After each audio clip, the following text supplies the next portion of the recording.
내년 총선하고 총선 이후 얼마가 거의 뭐 정치적 내전 국면으로 가지 않을까 싶습니다. 그러니까 여기는 잘 못 느끼실 텐데요. 연배가 좀 있으셔서 제 친구들 50대 후반이고 제 후배들 보면 전혀 다른 생각을 하고 있습니다. 전혀 다른 생각을 하고 있고 감정 상태가 굉장히 극한에 이르렀죠. 그래서 아마 서울의 봄을 보고서 토요일 날 그 종로에 있는 일대에 있는 선술집에서 혁명가를 부르면서 검찰개혁을 외치면서 그 다음 총선에서 이기자 이러고 있지 않을까 싶습니다. 네. 저기 오늘 준비해 주신 네. 말씀해 주시죠. 제가 소개를 받고요, 초대를 받고 저한테만 이상한 주제를 주셨습니다. 가짜뉴스와 싸우는 방법 뭐 이런 얘기를 주셔서 주최 측이 매우 편파적이구나 생각을 했습니다. 그건 사실인 것 같습니다. 그래서 기왕 그렇게 된 김에 그냥 본격적으로 얘기를 해도 되겠죠. 네. 이거 제가 조금 심한 말이 나와도 그냥 용서해 주십시오. 첫 번째 네 가지를 준비했는데요. 하나는 4월 총선하고 이후의 전국 전망인데요. 저는 4월 총선 때 아마 보수가 이기지 않을까 싶습니다. 왜 그러냐면 어쨌든 대통령이 리더십을 잘 유지하고 있기 때문에 대통령의 지지율 35%를 딱 쥐고 있는 거잖아요. 그다음에 야당이 지금 사법 리스크가 좀 본격화되는 조짐이 있지 않습니까? 그다음에 야당이 좀 흔들리잖아요. 그러면서 제가 볼 때는 범여의 지지는 35%, 야당은 한 40에서 45% 정도로 보는데 그럼에도 불구하고 여당의 리더십은 안정돼 있고 야당의 리더십이 흔들리고 있기 때문에 아마 박빙우세로 비결이 되지 않을까 싶습니다. 자, 박수를 치신 김에 힘차게 박수를 주세요.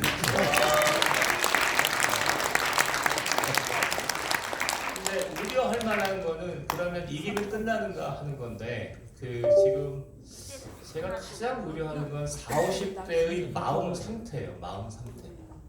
40, 50대가 옛날에 민주화 운동을 하던 그 세대가 지금 여기하고는 전혀 다른 언어를 사용하고 있습니다. 서울의 봄을 보고서 검찰, 이 나라는 정말 뭐 수십 년간 악의 고리를 만들어온 하나회에 이어서 검찰 독재들이 유지되고 있고 이것을 이 한 번 맞춰 싸워서 반드시 원래대로 되돌려 놓겠다 이런 결심에 불타고 있습니다. 이 친구들이 4월 총선이 끝났다고 해서 다시 아무 일도 없던 것처럼 그 자리로 돌아갈 거냐? 저는 그렇게 보지 않습니다. 아마도 총선 끝나자마자 바로 한 달, 두 달 윤석열 탄핵을 또 밀어붙일 거고 그 다음에 두 번째는 이제 대선 때는 반드시 이기자라고 하겠죠. 대선 끝난 다음에 두 달 만에 종로거리에서 윤석열 탄핵 집회가 시작됐거든요. 그러니까 가짜 뉴스를 볼 때 중요한 거는 진짜냐 가짜냐는 아무 의미가 없습니다. 좌파는. 너 누구 편이야? 너 내 편이 아니면 지금 그러니까 윤석열 퇴진 탄핵 이렇게 들어가는 거죠. 그래서 이게 제가 정말 우려하는 거는 총선 때 그렇게 된 다음에 총선 이후에 아마도 몇 년에 걸친 문화 전쟁이 계속되지 않을까 이렇게 싶고요. 대선으로 수렴이 되겠죠. 그리고 대선 때 이건 다른 차원에서 얘기를 해야 되겠지만 아마 외교안보적인 갈등 있지 않습니까? 북한 핵 문제 이런 거랑 결합돼서 2007년 대선은 뭐 상당히 심각한 남마와 같은 상황으로 갈 거다 이렇게 생각합니다. 여기까지가 하나고요. 두 번째는 제가 이제 어르신들이 계시니까 많이 떨고 있는 것 같은데 차분하게 하겠습니다. 두 번째는 그러면 어떻게 싸울 것인가인데 저는 아까 진보의 상당히 높은 자리에서 활동을 했는데 진보와 보수 시민사회의 역량 차이가 어느 정도라고 보십니까? 어느 정도라고 보십니까? 진보와 보수가 그러니까 역량 차이는 제가 간혹가다 이런 질문을 받고 물어보면 9대1 정도 납니다. 그러니까 민주노총, 전교조, 진보연대, 민주노동당 이런 거 다 합치고 보수 진영이 집회를 하지 않습니까? 집회하고 이렇게 카톡으로 커뮤니케이션하고 이러는데 저는 이쪽에서 30년을 살았기 때문에 이쪽 세계를 잘 알잖아요. 근데 반면에 보수 진영에 와서 같이 여기서 집회도 하고 일도 하고 그러면 가만히 이렇게 양자를 비교해 보면 이게 얼마 차이 날까? 많이 그러면 차이 9대1 정도. 그러니까 진보 좌파는 보수 우파 시민운동을 아예 고려조차 하지 않고 있습니다. 그러니까 무엇을 고려하고 있냐면 윤석열 대통령, 언론 이런 거는 고려해도 진보 보수 진영의 이 숫자와 그다음에 그들의 분위기와 이런 것들을 고려조차 안 합니다. 왜냐하면 9대1이니까. 아유 많이 차이 그래서 나. 제가 이제 그 진보 보수 진영에 와서 이제 보수 하나는 이제 정치적 재건 역시 정치가 큽니다. 그러니까 시민사회 운동보다는 정치가 워낙 크기 때문에 정치가 중요한데 그런데 4월달에 대선 총선에서 이길 거라고 보기 때문에 일단 정치는 묻어두고 중요하지만 묻어두고 보수 시민사회 운동 얘기를 해도 괜찮겠죠. 세 가지 얘기를 하고 싶은데 하나는 이게 어떻게 느끼실지 모르겠는데 세대 전략. 아까 황근 교수님 얘기 중에서 불행히도 우파는 이것을 절대로 넘어설 수 없습니다. 수국골통, 그다음에 꼰대라는 얘기를 하셨지 않습니까? 근데 보수 사회가 60, 70대 그 나이 든 분들이 너무나 많은데 이게 한 사회의 이미지, 사람들의 이미지는 고정돼 있잖아요. 친일 매국 그러면 거기에 무슨 논란이 필요한 게 아니지 않습니까? 마찬가지로 지금 제일 문제가 되는 게 20, 30대, 40, 50대, 60, 70대 이렇게 세 개 세대로 구분한다면 너무나 다행스러운 거는 20, 30대는 보수가 우위에 있습니다. 맞습니다. 학생들 제가 수학 선생님이니까 가르쳐보면 보수가 우위에 있습니다. 40, 50대는 어떨 거라고 보십니까? 7대 3, 8대입니다. 우리가 사랑하는 조카들은 저기 회사에 가서 완전히 찐따입니다. 그러니까 보수적 색채를 여기 다 찐따 아니십니까? MBC에서 보수적 색깔을 갖고 있는 직장인들은 MBC에 가서 완전 찐따입니다. 반면에 60, 70대는 그렇잖아요. 근데 60, 70대랑 40, 50대랑 나이 차이가 인구 차이가 많기 때문에 60, 70대가 40, 50대랑 싸우면 그건 100점 100패겠죠. 그리고 진보 세력 안에서는 실제로 그렇게 싸우자라는 전략이 있습니다.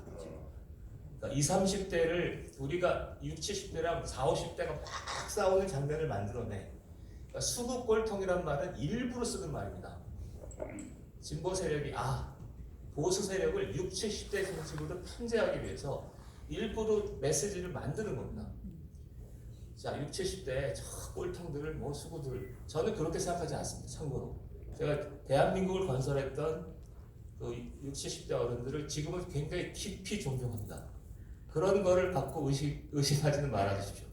정치 전략 차원에서 60, 70대 진보는 이미 그렇게 60, 70대를 진보 꼴통으로 보수 꼴통으로 몰고 가서 전선을 전체 분위기를 40, 50대랑 60, 70대의 전선으로 만들겠다.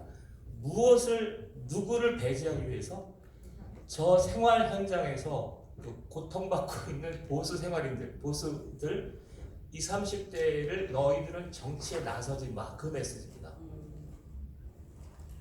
이거 실제로 이런 토론들을 여러 차례 했습니다. 그래서 지금 보면 제가 볼 때 그 어르신들이 위대한 결단을 할 때가 됐습니다. 60, 70대가 퇴장하시고 40, 50대가 보수 40, 50대가 전면에 서서 분위기를 바꿔주셔야 됩니다. 지금 나왔잖아요. 40, 50대면서 정말 운동권 출신이 아니면서 공부를 잘하고 예의 바르고 똑똑한 정치인이 하나 등장하고 있지 않습니까? 한동훈은 어떻게 보십니까? 한동훈. 네. 그러니까 한동훈이 보수를 대표하도록 해주시고 60, 70대 어르신들은 정말 그동안 대한민국을 건설했던 그 용기와 헌신에 맞게 40, 50대를 뒤에서 서포트하는 역할을 해야 된다고 생각합니다. 그렇게 판을 바꿔야만 세상이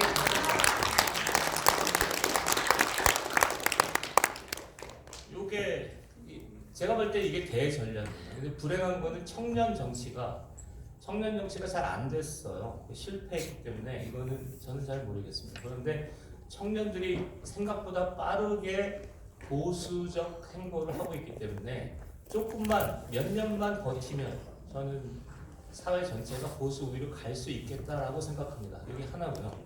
두 번째는 세대 전략이었고요. 그 다음에 저는 이제 대선 끝나고 나면 한번 아까도 보면 가짜뉴스와 관련된 전선에서 세 번째 얘기인데, 하나는 일방적으로 진보가 공격을 하고 보수가 그걸 수습하는 국면을 갖지 않으세요? 네, 그렇게 보입니다. 그러니까 보수분들은 이 전략 전술이나 이게 거짓말을 아무렇지도 않게 쓰는데 미숙하시잖아요. 이상한 표현이죠. 그러니까 좌파는 근데 그런 거에 굉장히 어려서부터 익숙돼 있습니다. 제가 쓴 자료를 보면 80년도부터 그렇게 가리킵니다. 유시민이나 이런 사람들을 가리키는 걸 보면, 야, 진실 따윈 필요 없어. 진영이 중요한 거야. 이렇게 가리킵니다. 아주 어렸을 때부터. 그게 유시민의 거꾸로 읽는 세계사라는 유명한 책에 나오는 얘기입니다. 그리고 레닌이나 사회주의 이론이 그렇습니다. 진실 따윈 필요 없어. 당에 유리한 게 그냥 진리야. 이렇게 가리키거든요. 이렇게 굉장히 오래 해왔기 때문에 지금 그래도 그렇지 이건 좀 말기적 국면이잖아요. 그런데 제가 볼 때는 총선 끝나고 나서 우리가 공격할 때가 되지 않았나 싶습니다. 그러니까 공격을 하는데 제가 이건 좀 그래서 그러니까 진보가 공격하는 거를 보수가 수습하는 국면에서 이제 보수가 진보를 공격하는 양상인데, 그래서 이게 제가 책 선전을 하는 것 같아서 좀 죄송스럽긴 한데, 저는 그러니까 이런 시대가 올 거라고 좀 생각하고, 제가 민주화운동의 역사를 민주화운동 새롭게 쓰고, 야 니네 알고 봤더니 뭐 굉장히 민주화를 위해서 헌신했다고 했잖아. 그런데 알고 봤더니 북한하고 깊이 연계돼서 한 거 아니야? 그리고 민주화운동의 도덕성을 완전히 끌어내리는 그런 작업을 했는데 별로 호응이 없으신 것 같아서 공격을 해보자. 이게 세 번째 얘기고요. 네 번째 얘기는 9대 1입니다. 그러니까 보수 진영은 지금 보수 진영이 싸움을 해서 이게 되는 일이 사실 잘 아닙니다. 근데 싸움의 목표를 바꿔줄 필요가 있습니다. 목표가 제가 한 2-3년 전부터 했던 건 뭐냐면, 싸움은 이것도 운동권 얘기인데요. 그냥 좀 해보겠습니다. 운동권에서는 뭐라고 가르치냐면요, 주사파나 마오 전술의 핵심은 너 뭐 애국심에 불타서 사회 정의를 위해서 중요하고 큰 일을 갖고 싸우지 마. 그렇게 가르치지 않습니다. 뭘 가르치냐면, 너 싸움을 하되 이길 수 있는 싸움을 그냥 해. 이게 이해가 되시나요? 그러니까 이를테면 애국심에 넘쳐서 그다음에 사회 정의를 위해서 앞으로 너무너무 큰 일이 있으니까 그걸 갖고 나와서 10만 명, 20만 명이 나와서 싸움을 해. 그거는 싸움이 아니다라고 가르쳐요. 무엇을 가르치냐면, 싸우는데 이거 하면 무조건 이기는 싸움, 이거 하면은 말이 되는 싸움, 그거를 열심히 해. 이렇게 가르칩니다. 그러니까 예를 들면 이기는 싸움이다. 지금 아까도 싸움했던 싸움이 청담동 싸움 같은 거 있지 않습니까? 청담동 싸움이 지금 김의겸 씨가 약간 공격을 했는데, 그 공격이 허점이 많은 공격이었잖아요. 그래서 그러니까 조금만 되치기를 해도 그러니까 승리할 가능성이 컸던 싸움 아닙니까? 어떠십니까? 그렇게 막상 한번 그거를 이겨놓으면 판이 좀 많이 바뀌잖아요. 근데 김의겸도 얘네들이 막 나가서 그렇습니다. 김의겸도 어떻게 싸워서 이러냐면, 모호하게 공격해야 됩니다. 모호하게 공격한다는 건 내가 막 공격을 했는데 저쪽에서 되치기가 불가능한 정도로만 싸워야 돼요. 그래서 한동훈이 반격을 해봐야 누가 이긴지 알 수 없게 모호하게 해야 되는데, 한동훈이 이제 김의겸 씨가 운동한 지 오래됐기 때문에 대학 때 배운 거를 잊어버린 겁니다 지금. 원래 몰랐던가? 원래 몰랐던가? 자, 이게 동의가 되시나요? 김의겸이 어떻게 싸움을 붙여야 되는 거냐면, 한동훈을 공격하되 한동훈이 반격이 불가능할 정도로만 싸우는 거예요. 그 다음에 두 번째는 그러면서 툭툭 흘리는 겁니다. 한동훈이 여자 관계가 복잡할 수 있겠구나. 그럴 수 있잖아요. 거기까지만 싸워야 되는데 얘가 운동 경력이 짧다 보니까 싸우다가 너무 나간 거예요. 그러니까 유도나 씨름에서 가장 효과적인 전술이 되치기예요. 되치기가 가장 유능한 전술이에요. 그러면서 이제 되치기를 당하니까 전반적인 분위기가 쌓인 거고, 심지어 그런 되치기가 한 10개쯤 쌓이니까 이런 저질 반동 우파 언론인들이 가짜뉴스 10개를 선정해서 집회를 하는 이런 위험한 장면을 보여주시는 거라고 저는 생각합니다. 이해가 되네요. 제가 김희경 선배였으면 불러다가 야 이 미친 새끼야 그건 싸움이라고 이러겠습니다. 그러니까 제가 네 번째 마지막으로 요약하고 저한테 시간을 많이 주셔서 감사합니다. 그러니까 뭐냐면 싸움이 너무 이렇게 정면 충돌이 많아요. 그러니까 쟤네들은 정면 충돌 하나도 하고 우리는 두 가지를 하면 좋겠습니다. 하나는 되치기가 좋거든요. 쟤네들이 실수나 어거지를 많이 부릴 거잖아요.